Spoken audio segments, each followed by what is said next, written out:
has passed, so I am bringing you another episode of Cliniko this week. Our first update is a highly requested feature related to the waitlist. Previously, if you've ever added a patient, the default removal time was set to 2 weeks later. So if you didn't set the removal date, after 2 weeks, your patients would just disappear. Now, you can change the default removal date to anywhere between 2 to 52 weeks, which equals out to about a year. It's just a shame I can't do this in real life. Admins can find a setting by heading over to Settings, then General Settings. Next up is the Book a New Appointment button. We've now added this option even when a next appointment is scheduled. This, of course, can be seen from the patient's file, as well as when you're creating, editing, or viewing treatment notes. Finally, we made it easier to delete unavailable blocks. Before, you had to play a mini version of Where's Waldo to find the delete button. Now we've moved that delete button option directly next to the edit button. So no more Where's Waldo. Well, that's it for updates. It's time for Tip of the Week. This week's tip is for admins and how to change the content of the default email that is sent out for invoices. Let's get started. So the first thing we're going to do is head over to the settings page. Once on the settings page, you're going to click on Invoices underneath Finances. Then scroll down until you see Emailing Invoices.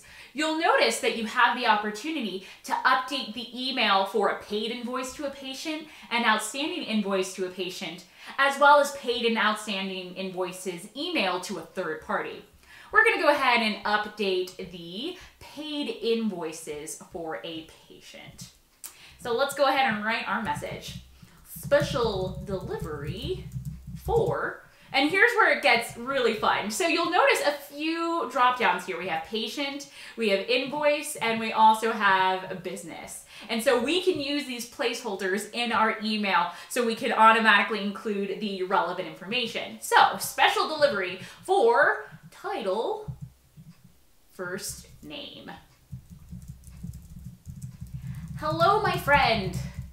Thank you so much for stopping by. Business name.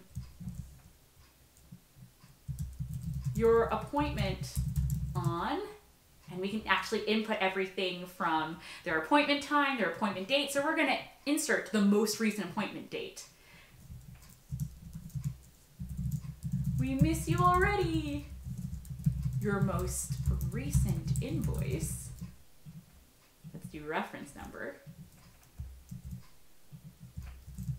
For the amount of invoice total amount has been status.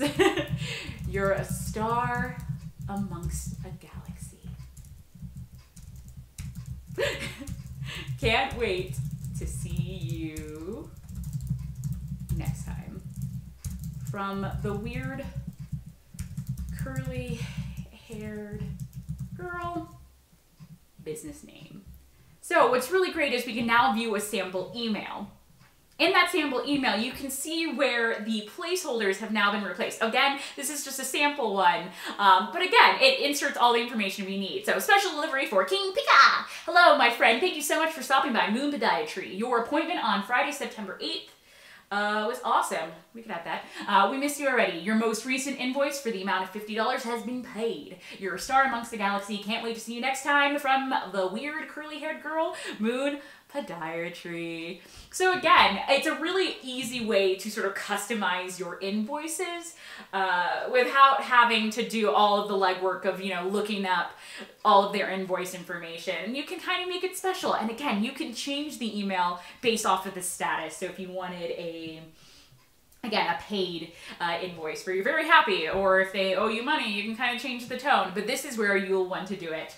And while that completes the tip of the week, you know, let me know what content you would add to your custom email. Would you add emojis? Would you add some, you know, quirky things? Like, what makes you unique about your business that you would add to your invoices?